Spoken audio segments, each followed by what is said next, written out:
ಬಾಗಿಲು ಹಾಕು, ಬಾಗಿಲು ಹಾಕು ಅಂದೆ. ಬಾಗಿಲು ಹಾಕ.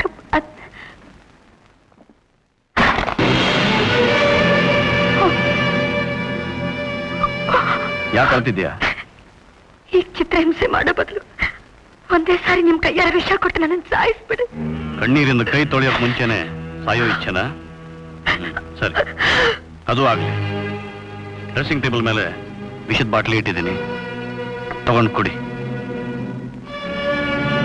ನಾನು ಸಾಯೋದೇ ನಿಮ್ ಇಷ್ಟ ಆದ್ರೆ ಹಾಗೆ ಮಾಡ್ತೀನಿ.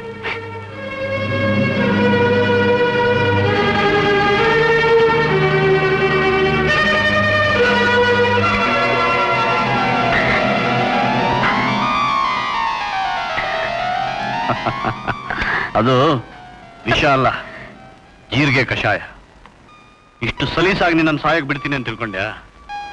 ನೀನ್ ಇರೋವರೆಗೂ ಹಿಂಸೆ ಕೊಟ್ಟು ಕೊಟ್ಟು ಸಾಯಿಸ್ತಾನೆ. ನೀನ್ ಹೀಗೆ ಅಳೋದನ್ನ ನೋಡಿ ನಿನ್ನ ಅಣ್ಣ ಆಳ್ಬೇಕು, ಅದನ್ನ ನೋಡಿ ನಾನ್ ನಗ್ಬೇಕು.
ಈಗ ಮಾಡಿ ನನಗೂ ಜೈಲಿಗೆ ಕಳಿಸ್ಬೇಕಾದ್ರೆ ಏನ್ ಮಾಡ್ತಾ ಇದ್ದೀರಿ ನೀವೆಲ್ಲ ನೋಡ್ಕೊಳ್ಳಿ.